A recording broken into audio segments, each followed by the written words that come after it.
जय हिंद दोस्तों, एसपीएसडी पॉइंट पर आप सभी का स्वागत है। आज की इस क्लास में हम सॉल्व करेंगे बीएससी सेकेंड सेमेस्टर केमिस्ट्री का क्वेश्चन पेपर जो हाल ही में डीडीयू यूनिवर्सिटी यानी दीनदयाल उपाध्याय यूनिवर्सिटी गोरखपुर द्वारा आयोजित किया गया है।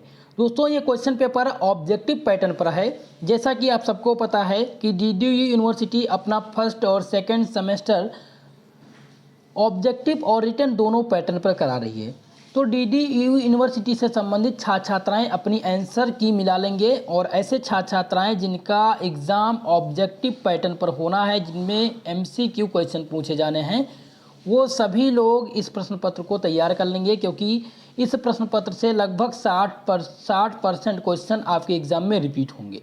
चलिए दोस्तों, क्लास को स्टार्ट करते हैं। ज़ोरदार तरीके से सभी लोग क्लास को ज़्यादा से ज़्यादा लोगों में शेयर कर दीजिए और वीडियो को लाइक ज़रूर कर दीजिए। चलिए, सबसे पहले हम प्रश्न के निर्देश को समझ लेते हैं। देखिए, ये प्रश्न पत्र जो है ऑब्जेक्टिव टाइप है। BSc second semester examination 2022 chemistry. आपके सेकेंड सेमेस्टर में जो केमिस्ट्री है दोस्तों, उसका क्या नाम है? Bio organic and medicinal chemistry. चलिए, अब हम आगे बढ़ते हैं।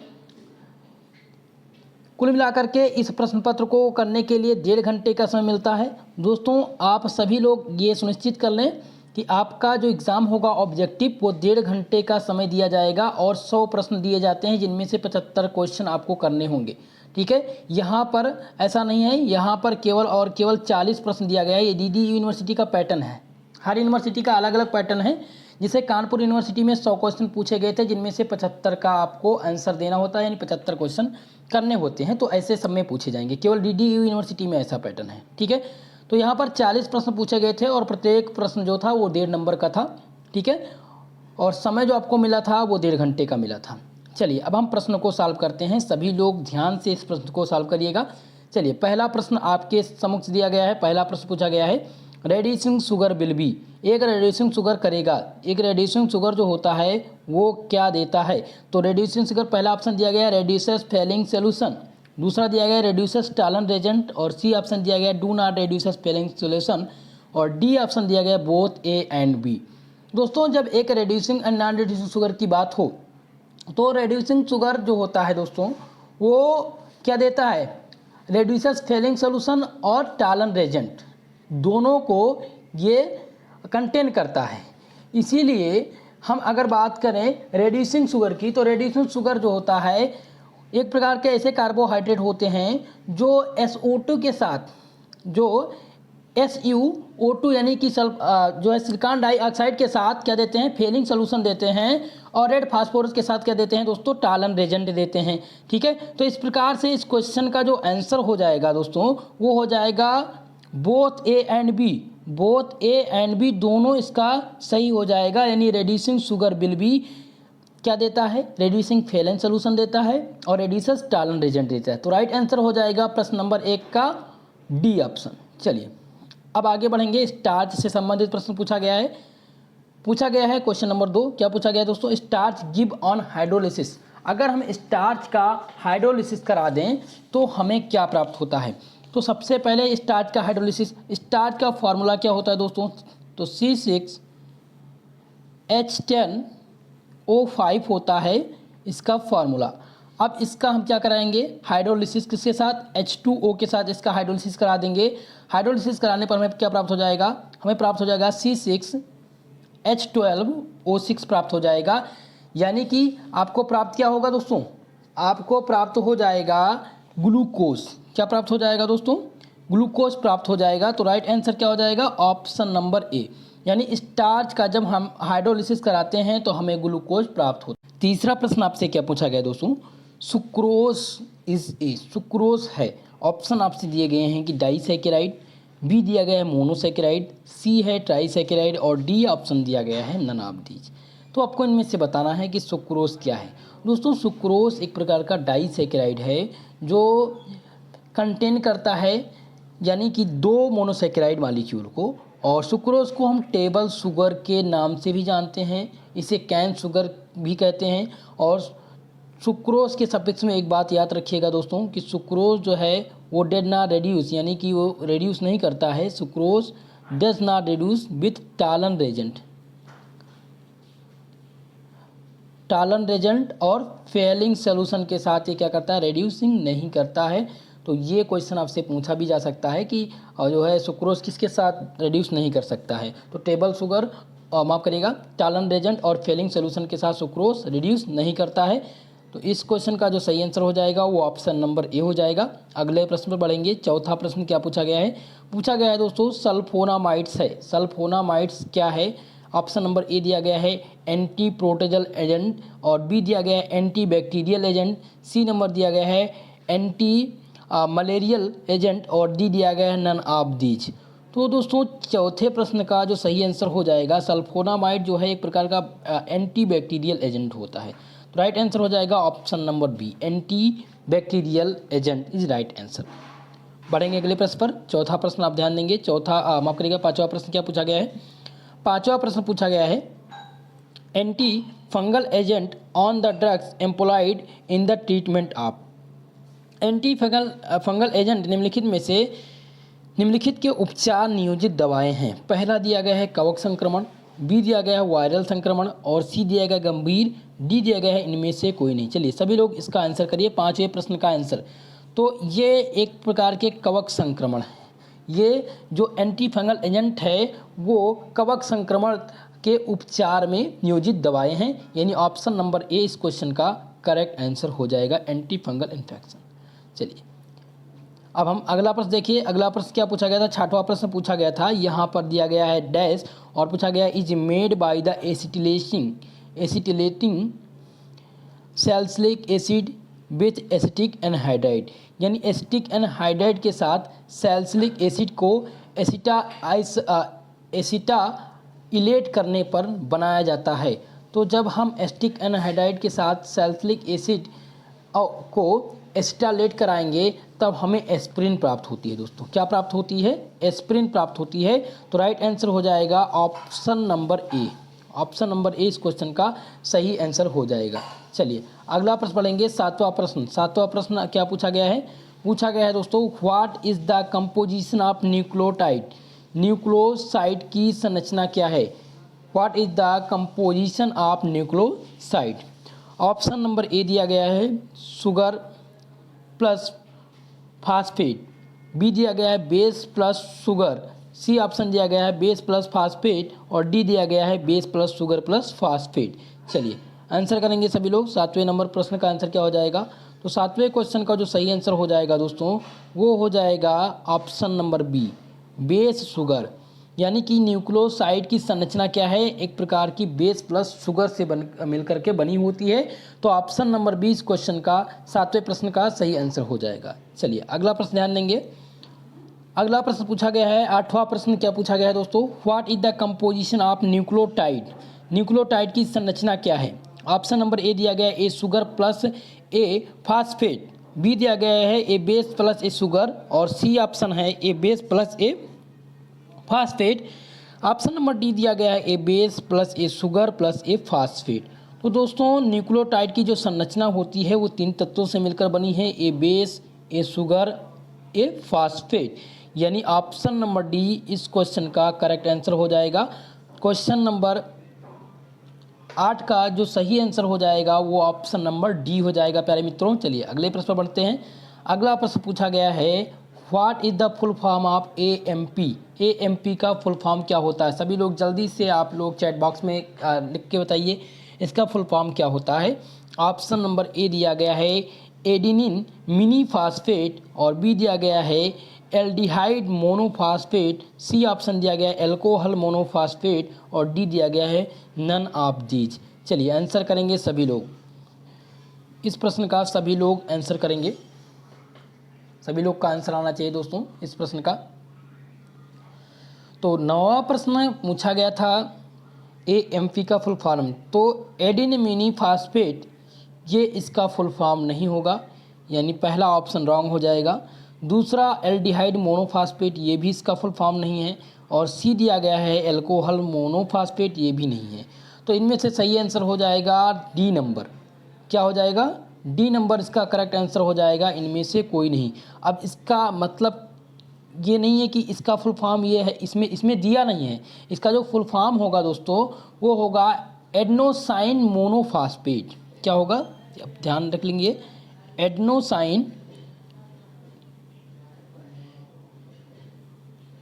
एडेनोसाइन मोनोफॉस्फेट, ठीक है, ये एक प्रकार का कार्बनिक रसायन है। एडेनोसाइन मोनोफॉस्फेट हो जाएगा इसका फुल फॉर्म, जो इसमें नहीं दिया गया है, तो इसमें ऑप्शन हो जाएगा आपका none of these right answer हो जाएगा। चलिए अगले प्रश्न पर बढ़ते हैं। अगला प्रश्न दिया गया है, 10वां प्रश्न दिया गया है, बहुत ही महत्वपूर्ण प्रश्न है। ये आपके सॉलिड स्टेट से पूछा गया है क्वेश्चन, ठीक है। पूछा गया है for A cubic system axis rotation, यानी घन प्रणाली के लिए अक्षीय अनुपात है आर ए बराबर बी बराबर सी, ए बराबर बी, बी बराबर C are the axis angle are. आपको बताना है कि घन प्रणाली के लिए अक्षीय अनुपात है ए बराबर बी बराबर सी, तो अक्षीय कोण क्या होगा। तो इसका जो अक्षीय कोण होगा दोस्तों, वो alpha equal to beta equal to gamma equal to 90 degree होगा। क्या हो जाएगा, 90 डिग्री। बहुत ही सरल क्वेश्चन पूछा गया था, तो ऑप्शन नंबर 20 क्वेश्चन का सही आंसर हो जाएगा। बढ़ेंगे अगले प्रश्न पर। 11वां प्रश्न पूछा गया है दोस्तों, इसी से रिलेटेड है आपका 11वां प्रश्न। आपसे क्या पूछा गया है, पूछा गया है for a triclinic system axial rotation are A is does not equal to B, B is does not equal to C and the axial angle R, यानी ट्राइक्लिनिक प्रणाली के आधार पर अक्षीय अनुपात हैं A is does not equal to B, B is does not equal to C, और अक्षीय कोण क्या होगा। तो इसका अक्षीय कोण क्या हो जाएगा दोस्तों, हो जाएगा alpha equal to beta equal to gamma equal to 90 degree, यानी ऑप्शन नंबर ए इस प्रश्न का सही आंसर हो जाएगा। चलिए बढ़ेंगे अगले प्रश्न पर। 11वें प्रश्न का जो करेक्ट आंसर क्या हो जाएगा दोस्तों, ऑप्शन नंबर ए हो जाएगा। अगला प्रश्न सॉल्व करेंगे। 12 नंबर प्रश्न क्या पूछा गया है, 12 नंबर प्रश्न पूछा गया है which of the following rays are used in the powder method of crystal, crystal की पाउडर विधि में निम्नलिखित में से किस किरण का उपयोग किया जाता है। पहला ऑप्शन आपके सम्मुख दिया गया है मोनोक्रोमेटिक रेस, बी दिया गया है अल्फा रेस, सी दिया गया है बीटा रेस और डी दिया गया है गामा रेस। दोस्तों क्रिस्टल पाउडर विधि में जो किरण का उपयोग किया जाता है वो होती है मोनोक्रोमेटिक एक्स रेस। क्या होती है, मोनोक्रोमेटिक एक्स रेस होती है, यानी ऑप्शन नंबर ए इस क्वेश्चन का सही आंसर हो जाएगा। 12वें प्रश्न का जो करेक्ट आंसर है दोस्तों, वो है ऑप्शन नंबर ए। आप सभी को ये क्लास पसंद आ रही हो, प्लीज़ हमारे वीडियो को लाइक करिए। जितने भी छात्र छात्राएं जुड़े हैं पहली बार चैनल पर, वो सभी लोग चैनल को जरूर सब्सक्राइब कर लेंगे, ताकि आपको सभी प्रकार के क्वेश्चन पेपर का आंसर की साथ ही साथ बीएससी से रिलेटेड सभी प्रकार के क्लास आपको मिलते रहते हैं। देखिए ये प्रश्न पत्र, यानी कि जिस दिन केमिस्ट्री का क्वेश्चन पेपर था उसके एक दिन पहले मैंने आप लोग को मॉडल साल पेपर दिया था। कम से कम उससे 15 क्वेश्चन आपके एग्ज़ाम में आए हुए हैं उसी एक क्लास से। तो जो छात्र छात्राएं हमारी इस क्लास को क्लास अटेंड किए होंगे उनमें पूछा गया था, ये क्वेश्चन भी मैंने आप लोग को सॉल्व कराया था। चलिए अगला प्रश्न अभी देखिए। अगला प्रश्न पूछा गया 13वां नंबर प्रश्न क्या पूछा गया है, इन ए NaCl the chloride ion occupy the space in A fashion of, यानी NaCl में क्लोराइड आयन इस प्रकार से स्थान घेरती है। तो वो इस प्रकार से स्थान घेरती है FCC, यानी इसे क्या कहते हैं, फेस क्यूबिक सेंटर कहते हैं। क्या कहते हैं दोस्तों, फेस क्यूबिक सेंटर, यानी ऑप्शन नंबर ए इस क्वेश्चन का करेक्ट आंसर हो जाएगा। 13 नंबर का जो सही आंसर हो जाएगा दोस्तों, वो ऑप्शन नंबर ए होगा। सॉलिड स्टेट बहुत ही महत्वपूर्ण है। देखिए सॉलिड स्टेट जो होगा आपके केमिस्ट्री का यूनिट नंबर 6 जो है वो बहुत ही महत्वपूर्ण है, आप लोग तैयार कर लीजिएगा, ठीक है। मैं जो महत्वपूर्ण है ऑब्जेक्टिव जो जिससे ज़्यादा बनेंगे वो मैं आप लोग को कल की क्लास में मैं बताने वाला हूँ। रिटन और ऑब्जेक्टिव दोनों कहाँ से सबसे ज़्यादा क्वेश्चन पूछे जाएंगे वो मैं आपको कल बताऊँगा, ठीक है। चलिए बढ़ेंगे अगले प्रश्न पर। 14 नंबर प्रश्न देखिए क्या पूछा गया है दोस्तों। पूछा गया था दोस्तों कि in a Bragg's equation 2d sine theta n represent, Bragg's के इक्वेशन में पूरा यही प्रश्न मैंने बताया था और यही प्रश्न पूछा गया है दोस्तों। पूछा गया है कि ब्रैक्स के समीकरण में N lambda equal to 2d sine theta में एन दर्शाता है। एन क्या दर्शाता है, एन दर्शाता है द नंबर ऑफ मोल्स या द प्रिंसिपल क्वांटम नंबर या अवोगाद्रो नंबर या द ऑर्डर ऑफ रिफ्लेक्शन। दोस्तों जो ब्रैग्स का समीकरण है जिसमें n जो है वो क्या दिखाता है, वो दिखाता है the order of reflection. n जो है वो दिखाता है ऑर्डर ऑफ रिफ्लेक्शन, यानी 14 नंबर क्वेश्चन का जो सही आंसर हो जाएगा ऑप्शन नंबर डी हो जाएगा। बढ़ेंगे अगले प्रश्न पर। 15 नंबर प्रश्न क्या पूछा गया है, बहुत ही आसान सा प्रश्न पूछ लिया गया है। 15 number, the Bragg's equation for deflection of x ray, x ray के विवर्तन के लिए ब्रैग्स का समीकरण है। तो एक्सरे के लिए विवर्तन के लिए ब्रैग्स का जो समीकरण होता है दोस्तों वो क्या होता है, जल्दी से आप सभी लोग बताइए 15 नंबर क्वेश्चन का आंसर। तो इसका समीकरण होता है n lambda equal to 2d sine theta. Option number B इसमें करेक्ट आंसर हो जाएगा। ऑप्शन नंबर बी जो हो जाएगा वो करेक्ट आंसर हो जाएगा दोस्तों, यानी 15वें नंबर क्वेश्चन का जो सही जवाब है वो option number B. Question number 16 क्या पूछा गया दोस्तों, पूछा गया है the coordinate number of Na+ in NaCl crystal, यानी कि Na क्रिस्टल में Na+ की जो समवयन संख्या है वो कितनी होगी। तो दोस्तों NaCl में बात करें हम NaCl की, तो NaCl में जो Na+ का कोऑर्डिनेट नंबर होगा वो 6 होगा। कितना होगा दोस्तों, 6 होगा। इसलिए जो इसका सही आंसर हो जाएगा वो ऑप्शन नंबर सी हो जाएगा। Option number C correct answer हो जाएगा। चलिए अगले प्रश्न पर हम ध्यान देंगे। अगला प्रश्न क्या पूछा गया है, 17 नंबर प्रश्न। 17 नंबर प्रश्न पूछा गया है दोस्तों, पूछा गया है the element of symmetry are, यानी समरूपता के तत्व कितने होते हैं। पहला ऑप्शन दिया गया प्लेन ऑफ सिमेट्री, बी दिया गया है एक्सिस ऑफ सिमेट्री और सी दिया गया centre of symmetry. Option number D दिया गया all of these.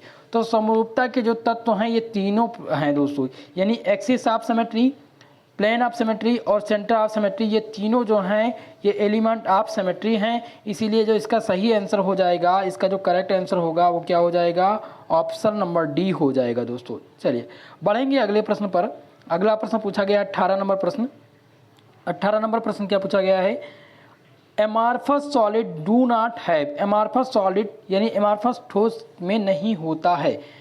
Option number A दिया गया है तीव्र गलनांक, बी दिया गया है विशेष ज्यामितीय आकार और सी दिया गया है संरचना की नियमितता और डी दिया गया है सभी। तो इसमें ये सभी नहीं होगा दोस्तों। जो एमार्फस सॉलिड होता है उनमें ना तो तीव्र गलनांक होता है, ना ही विशेष जो है ज्यामितीय अधिकार होता है या संरचना की नियमितता भी नहीं होती है। तो इसलिए जो इसका सही आंसर हो जाएगा वो ऑप्शन नंबर डी हो जाएगा, ऑल ऑफ दीज। चलिए अगला प्रश्न ध्यान देंगे। 19 नंबर प्रश्न क्या पूछा गया है, 19 नंबर प्रश्न पूछा गया है दोस्तों, विच of the following is A polyamide molecule, निम्नलिखित में से कौन सा पॉलीएमाइड अणु है। ऑप्शन नंबर ए आपसे दिया गया है टेरिलीन, बी दिया गया है पॉलीएस्टीरीन और ऑप्शन सी है नाइलॉन 6, डी दिया गया है इनमें से कोई नहीं। चलिए सभी लोग इसका आंसर करेंगे। इस प्रश्न का जो सही आंसर है वो क्या हो जाएगा, 19 नंबर प्रश्न। 19 नंबर प्रश्न का जो सही जवाब हो जाएगा वो हो जाएगा नाइलॉन 6। क्या हो जाएगा, nylon 6 is the correct answer. Option number C 19 number प्रश्न का सही आंसर हो जाएगा। बढ़ेंगे अगला प्रश्न पर। अगला प्रश्न आपसे क्या पूछा गया है, पूछा गया rubber is a polymer of, rubber किसका बहुलक है। ऑप्शन ए दिया गया पायरीन, बी दिया गया आइसोप्रोपीन और सी पूछा गया है यूरिया और डी दिया गया है इथाइलिन। दोस्तों रबर किसका बहुलक है, तो पायरीन का बहुलक हो नहीं सकता, पहला ऑप्शन गलत हो जाएगा। और ना ही ये यूरिया का बहुलक है और ना ही ये इथाइलिन का बहुलक है। ये किसका बहुलक है दोस्तों, ये बहुलक है आइसोप्रोपीन का, यानी ऑप्शन नंबर बी 20 नंबर प्रश्न का सही आंसर हो जाएगा। बढ़ेंगे अगले प्रश्न की तरफ। 21 नंबर प्रश्न ध्यान देंगे। 21 नंबर प्रश्न क्या पूछा गया है, पूछा गया which of the following is a use to make non stick cookware, निम्नलिखित में से किसका उपयोग नॉन स्टिक कुकवेयर बनाने में किया जाता है। अब ये नॉन स्टिक कुकवेयर क्या होते हैं, तो सबसे पहले नॉन स्टिक कुकवेयर की बात कर लें तो ये ऐसे बर्तन होते हैं दोस्तों, जैसा कि आप देखते हैं कुकर सिल्वर में आता है और एक देखते हैं ब्लैक कलर में आता है। क्या आता है, ब्लैक कलर में आता है। तो जो ब्लैक कलर चढ़ा होता है उसी को कहते हैं, क्या कहते हैं, नॉन स्टिक कुकवेयर इसे कहते हैं। क्या कहते हैं दोस्तों, नॉन स्टिक कुकवेयर। तो इनमें से पूछा गया है कि किसका उपयोग नॉन स्टिक कुकवेयर बनाने में किया जाता है। तो पहला ऑप्शन दिया गया है PVC यानी पॉलीविनाइल क्लोराइड, ऑप्शन बी है पॉलीएस्टीरीन और सी दिया गया है पॉलीटेट्रोफ्लोरोएथिलीन और डी दिया गया इनमें से कोई नहीं। तो इसका जो सही आंसर हो जाएगा वो हो जाएगा ऑप्शन नंबर सी पॉलीटेट्रोफ्लोरोएथिलीन जो हो जाएगा इसका सही आंसर हो जाएगा। पॉलीटेट्रो फ्लोरोएथिलीन को क्या कहते हैं? टेफ्लॉन कहते हैं दोस्तों। टेफ्लॉन का जो फार्मूला होता है क्या होता है? टेफ्लॉन का जो फार्मूला होगा वो होगा C2F4N होता है। ये एक प्रकार का कठोर पदार्थ होता है जो एक प्रकार का संश्लेषित फ्यूरोबहुलक है। क्या है? संश्लेषित फ्यूरोबहुलक होता है। और इसका प्रयोग हम कहाँ करते हैं दोस्तों? इसका प्रयोग हम टेफ्लॉन का ये विद्युत धारा का क्या होता है? कुचालक होता है। और टेफ्लॉन का प्रयोग या उपयोग हम नॉन स्टिक बर्तन में ऊष्मा प्रतिरोधी यानी कि जैसे कि जले ना, जैसे आप देखते हैं कुकर काला हो जाता है ना, काला हो जाता है जब उसको ज़्यादा जला दिया जाए, ऊष्मा जब ज़्यादा मिल जाती है। लेकिन जो ब्लैक कलर का होता है वो ऊष्मा प्रतिरोधी होता है। ऊष्मा प्रतिरोधी पर चढ़ाने में इसका टेफ्लॉन का प्रयोग किया जाता है। ठीक है, तो ऑप्शन नंबर सी इस क्वेश्चन का सही आंसर हो जाएगा। बढ़ेंगे अगले प्रश्न पर। 22 नंबर प्रश्न ध्यान देंगे। पूछा गया है, क्या पूछा गया आपसे? पूछा गया bakelite is obtained from phenol by the reducing with. Bakelite phenol से अपक्रिया करके प्राप्त किया जा सकता है। जब बेकेलाइट फिनोल से अपक्रिया करके प्राप्त किया जा सकता है तो क्या प्राप्त हो जाएगा? पहला दिया गया है एसीटल एल्डिहाइड, बी दिया गया है फार्मेल एल्डिहाइड और सी है क्लोरोबेंजीन, दी जाएगा नन ऑफ दीज। तो सबसे पहले हम इसका रिएक्शन करा देते हैं। तो बेकेलाइट का फॉर्मूला क्या होता है? C6H5O CH2OH, ये होता है बेकेलाइट का फार्मूला। अब हम किसके साथ रिएक्शन करा रहे हैं? फिनोल के साथ। C6H5OH यानी ये फिनॉल हो गया। फिनॉल के साथ इसका हम अब क्या करा देंगे? रिएक्शन करा देंगे। तो हम इसका रिएक्शन करा देंगे तो हमें प्राप्त क्या हो जाएगा? HCHO प्राप्त हो जाएगा और C6H5 का whole tries plus H2O last में बच जाएगा। ठीक है, तो फाइनली हमें प्राप्त क्या हो जाएगा? हमें प्राप्त हो जाएगा फॉर्मेल्डिहाइड। क्या प्राप्त होगा दोस्तों? फॉर्मेल्डिहाइड। ठीक है, किसी ने जिसका एक प्रश्न पत्र था उन्होंने क्लोरोबेंजीन लगाया था। तो दोस्तों आपको ये ध्यान देना चाहिए था क्लोरोबेंजीन लगाने से पहले कि बेकेलाइट के फार्मूला में भी क्लोरीन का उपयोग नहीं है और ना ही फिनॉल में है। तो कैसे ये क्लोरोबेंजीन हो सकता है? ठीक है, तो इसका जो सही आंसर है वो फॉर्मेल्डिहाइड है, ना कि क्लोरोबेंजीन। बढ़ेंगे अगले प्रश्न पर। 23 नंबर प्रश्न ध्यान देंगे। क्या पूछा गया है? पूछा गया है which of the following is A synthetic polymer. निम्नलिखित में से कौन सा एक सिंथेटिक बहुलक है?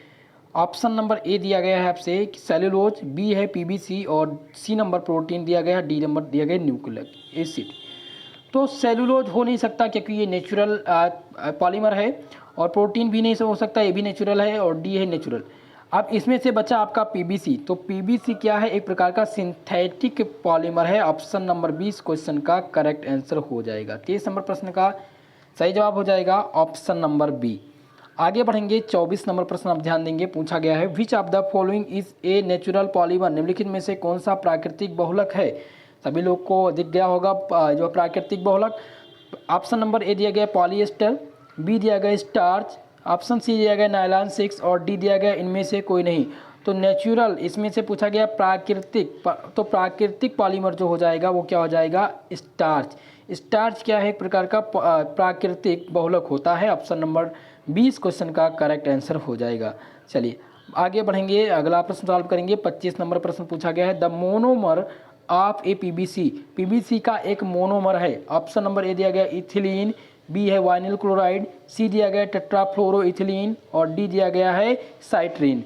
दोस्तों अब इसमें आपको ध्यान देना है कि पीबीसी का मोनोमर, तो पीबीसी का जो मोनोमर होता है वो वाइनिल क्लोराइड होता है क्योंकि वाइनिल क्लोराइड से मिलकर ही पीबीसी का निर्माण होता है। तो मोनोमर के रूप में काम करता है क्या?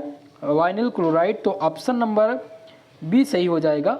25 नंबर क्वेश्चन का जो सही जवाब है ऑप्शन नंबर बी हो जाएगा, वाइनिल क्लोराइड। 26 नंबर प्रश्न आपसे पूछा गया दोस्तों। क्या पूछा गया है? Terylene is a condensation polymer of the ethylene glycol and. Terylene ethylene glycol का एक संघनन बहुलक है। कब होता है ये? ऑप्शन दिया गया है आपसे बेंजोइक एसिड और बी नंबर दिया गया है पैथेलिक एसिड, थैलिक एसिड से कहा जा सकता है, सी नंबर है सैलिसिलिक और डी दिया गया है टेरेथेलिक एसिड। तो दोस्तों टेरिलीन जो होगा, टेरिलीन एथिलीन ग्लाइकॉल और टेरेथेलिक अम्ल का एक संघनन बहुलक होता है। तो इसका जो सही आंसर हो जाएगा दोस्तों वो क्या हो जाएगा? अगर करेक्ट आंसर की बात किया जाए क्वेश्चन नंबर 26 था 26 नंबर क्वेश्चन का जो सही जवाब हो जाएगा ऑप्शन नंबर डी हो जाएगा। चले अगला प्रश्न हम सॉल्व करते हैं। अगला प्रश्न क्या पूछा गया है, 27 नंबर प्रश्न आप सभी ध्यान देंगे। पूछा गया है दोस्तों, F2C double bond CF2 is a monomer of, monomer पूछा गया है। 27 नंबर प्रश्न, पहला ऑप्शन दिया गया टेफ्लॉन, बी दिया गया नायलॉन 6 और सी दिया गया ब्यूना 5 और डी दिया गया नन ऑफ दिस। चलिए सभी लोग आंसर करेंगे 27 नंबर प्रश्न का।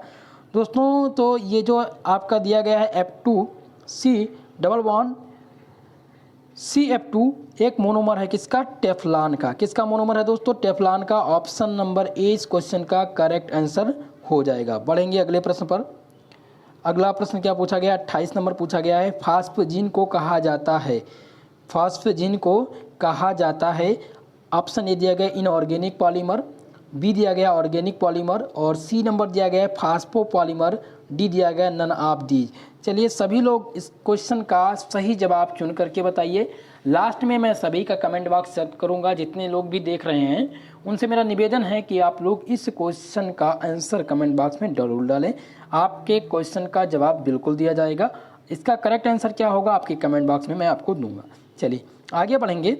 29 नंबर प्रश्न, 29 प्रश्न दिया गया है, the catalyst use in the preparation of पॉलीसिलिकोलेसेन बनाने का प्रयुक्त किया जाता है, यानी पॉलीसिलिकोलेसेन में बनाने में प्रयुक्त उत्प्रेरक क्या होता है।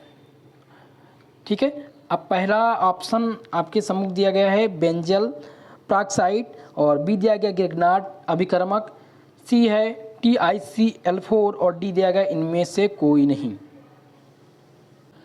तो सिलोक्सेन बनाने में पॉलीसिलोक्सेन बनाने में कौन से उत्प्रेरक जो प्रयुक्त किए जाते हैं, तो उत्प्रेरक जो काम करता है वो ग्रिग्नार्ड रेजेंट काम करता है। क्या करता है दोस्तों, ग्रिग्नार्ड रेजेंट वर्क करता है पॉलीसिलोक्सेन बनाने में, यानी ऑप्शन नंबर 20 क्वेश्चन का सही आंसर हो जाएगा। 29 का जो करेक्ट आंसर हो जाएगा वो ऑप्शन नंबर बी हो जाएगा।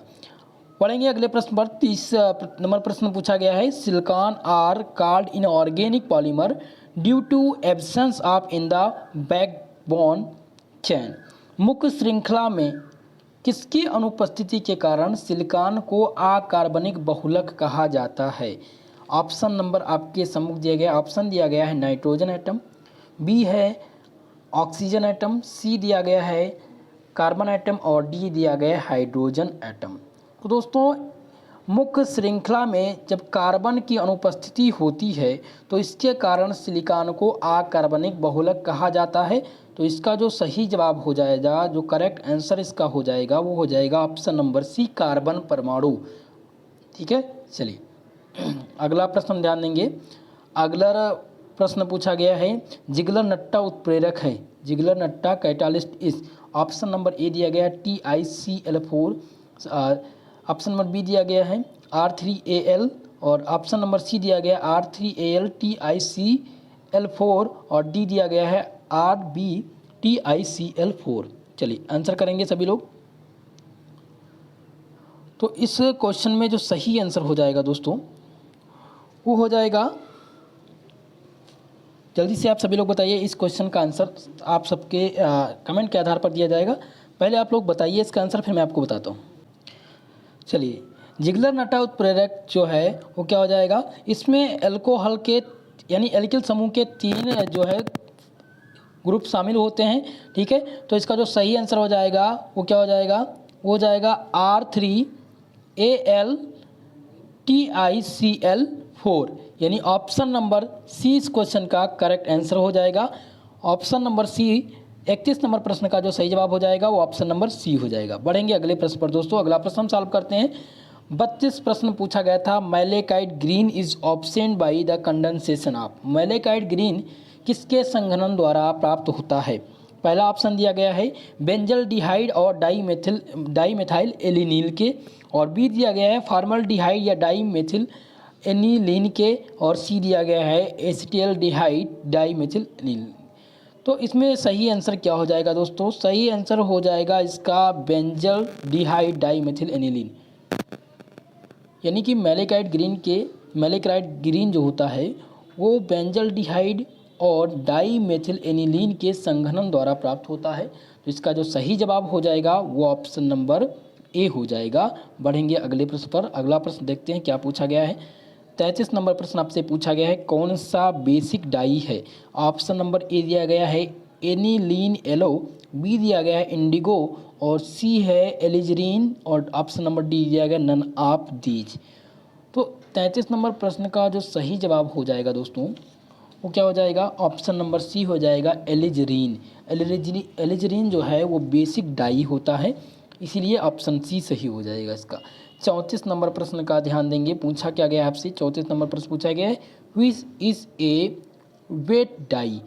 कौन सा वेट डाई है। ऑप्शन नंबर ए दिया गया है फिनाप्थेलीन और बी दिया गया है इंडिगो, सी है एलिजरीन और नन ऑफ दीज दिया गया है। तो इनमें से जो सही आंसर हो जाएगा वो ऑप्शन नंबर बी हो जाएगा Indigo. Indigo is the right answer. देखिए इस प्रश्न का 34 नंबर प्रश्न का जो सही जवाब है वो ऑप्शन नंबर बी हो जाएगा इंडिगो। आगे बढ़ेंगे, अगला प्रश्न सॉल्व करेंगे। अगला प्रश्न दिया गया है, फिनाप्थेलीन किस वर्ग के डाई से संबंधित है। ठीक है, ऑप्शन ए दिया गया है, क्या दिया गया है, थैलीन डाई, बी दिया गया है एजोडाइन और सी दिया गया है ऑप्शन नंबर सी क्या दिया गया है नाइट्रोडाइन और ऑप्शन डी दिया गया नन ऑफ दीज। यानी कि फिनाप्थेलीन किस वर्ग के डाई से संबंधित होता है। तो ये संबंधित है दोस्तों थैलीन डाई से। किससे संबंधित है, थैलीन डाई, यानी ऑप्शन नंबर ए इस प्रश्न का सही आंसर हो जाएगा। अगला प्रश्न बात करेंगे। अगला प्रश्न क्या पूछा गया है, 36 नंबर प्रश्न ध्यान देंगे। पूछा गया एजो ग्रुप इस, एजो ग्रुप है तो एजो ग्रुप क्या होता है, एजो ग्रुप होता है एन डबल बॉन्ड एन। ठीक है, तो इस प्रकार का ऑप्शन आपको दिख रहा होगा, कौन सा ऑप्शन, ऑप्शन नंबर बी आपको दिख रहा होगा। Option number B is the right answer हो जाएगा। ठीक है, 36 नंबर प्रश्न का जो सही आंसर है ऑप्शन नंबर बी हो जाएगा। बढ़ेंगे अगले प्रश्न पर। बहुत ही सरल क्वेश्चन पूछा गया है आपसे। पूछा गया है 37 नंबर प्रश्न, which is a monosaccharide. Monosaccharide कौन सा है। ऑप्शन ए दिया गया ग्लूकोज, फ्रक्टोज और सी दिया गया बोथ। दोस्तों ग्लूकोज और फ्रक्टोज दोनों मोनोसैकेराइड होते हैं, तो इसलिए ऑप्शन नंबर सी इस प्रश्न का सही आंसर हो जाएगा। 38 नंबर प्रश्न आप ध्यान देंगे। पूछा गया है, cane sugar on hydrolysis gives, यानी कि अगर हम शुगर कैन का हाइड्रोलिसिस कराते हैं तो हमें क्या प्राप्त होता है। देखिए कैन शुगर को सुक्रोज के नाम से जानते हैं, इसे ही टेबल शुगर कहते हैं, इसे हम टेबल शुगर के नाम से भी जानते हैं। ठीक है, और इसका फार्मूला क्या होता है दोस्तों, इसका फार्मूला होता है C12H22O11 होता है। अगर इसका हाइड्रोलिसिस करा देंगे तो हमें क्या प्राप्त हो जाएगा, ग्लूकोज और फ्रक्टोज प्राप्त हो जाएंगे। इसीलिए इसका जो सही आंसर हो जाएगा वो हो जाएगा ऑप्शन नंबर ए। ठीक है, चलिए अगला प्रश्न ध्यान देते हैं। 39वां प्रश्न पूछा गया है, ग्लाइसिन इस, ग्लाइसिन के बारे में बताया था, जो मैंने आपको कल के पहले वाले क्लास में जो मॉडल सॉल्व पेपर मैंने दिया था ऑब्जेक्टिव का, लास्ट में रात 10 बजे, उसमें से लगभग 20 प्रश्न आपके एग्ज़ाम में पूछे गए हैं दोस्तों। ठीक है, तो आप लोग क्वेश्चन जिनका एग्ज़ाम अभी नहीं हुआ है वो सभी लोग एक बार ज़रूर देख लेंगे, और जितने भी छात्र छात्राएँ देख रहे हैं वीडियो को कम से कम लाइक तो ज़रूर कर दीजिए मित्रों। और जितने भी नए स्टूडेंट आए हैं प्लीज़ चैनल को ज़रूर सब्सक्राइब करिएगा मेरे प्यारे भाई, क्योंकि आपको इसी तरह के वीडियो और इसी तरह के क्लास SPD पॉइंट चैनल पर मिलते हैं। Model paper, model solve paper, question paper का सलूशन ये सभी दिया जाता है, तो आप हमारे चैनल से जरूर जुड़िए। ठीक है, 39 नंबर प्रश्न आप ध्यान दीजिए। ग्लाइसिन पूछा गया है, तो ग्लाइसिन का जो फार्मूला होता है दोस्तों वो होता है, क्या होता है, NH2CH2COOH होता है। ठीक है, तो इसमें आप देख सकते हैं ऑप्शन नंबर डी इस क्वेश्चन का करेक्ट आंसर हो जाएगा। पूछा गया था ग्लाइसिन क्या है, तो ग्लाइसिन आपका ऑप्शन नंबर सी हो जाएगा। अगला प्रश्न बढ़ेंगे, लास्ट प्रश्न है इस क्वेश्चन पेपर का। पूछा गया, an aqueous solution of glycine is natural because the formation of. Glycine का जलीय विलयन किसके बनने के कारण उदासीन होता है। तो ग्लाइसिन का जो जलीय विलयन होता है वो ज्यूटर आयन के बनने के कारण उदासीन हो जाता है। ऑप्शन नंबर 20 क्वेश्चन का सही आंसर हो जाएगा। ठीक है दोस्तों, तो कुल मिलाकर के 40 प्रश्न थे। 40 प्रश्न का सलूशन मैंने आप लोग को दे दिया है। इसमें से एक आध दो प्रश्न इधर उधर हो सकते हैं, इसका आंसर भी आप लोग को ना मिले या गलत हो जाए, क्योंकि वो यूनिवर्सिटी पर डिपेंड होती है, क्योंकि पूरक प्रश्न दिए जाते हैं। ठीक है दोस्तों, हालांकि मैंने जो भी बताया है वो जो है एग्जैक्ट क्वेश्चन है, एकदम करेक्ट आंसर है इनका, आप लोग को बिल्कुल निश्चिंत रहना है। ठीक है, तो आपको वीडियो पसंद आई हो प्लीज़ वीडियो को लाइक करिए। चैनल पर जितने लोग भी हमारे नए जुड़े हुए हैं चैनल को सब्सक्राइब करिएगा। दोस्तों इसी प्रकार की क्लास के लिए आप सभी लोग बेल आइकन को प्रेस कर लें, यानी कि जो बेल आइकन होता है नोटिफिकेशन बेल उसको ऑन कर लेंगे, तभी आपको क्लास का नोटिफिकेशन मिलेगा जब मैं आपको क्लास दूंगा। ठीक है, रोज़ रात 8 बजे आपकी केमिस्ट्री की क्लास संचालित की जाती है। तो आप लोग अब ऑब्जेक्टिव की तैयारी के लिए हमारे चैनल से जुड़ जाइए, क्योंकि अब ऑब्जेक्टिव की क्लास चलाई जाएगी। जैसा कि ऑब्जेक्टिव क्वेश्चन मैंने फर्स्ट सेमेस्टर में भी आप लोग को दिए थे, वहाँ से आप लोग को काफ़ी हेल्प मिली थी। अब आपको सेकंड सेमेस्टर में भी ऑब्जेक्टिव की क्लास स्टार्ट हो चुकी है। ऑब्जेक्टिव की क्लास मिलेगी, फिजिक्स केमिस्ट्री मैथ की भी आज ऑब्जेक्टिव की क्लास होगी। ठीक है दोस्तों, तो आज के लिए बस इतना ही। मिलते हैं अगली क्लास में, तब तक के लिए जय हिंद जय भारत।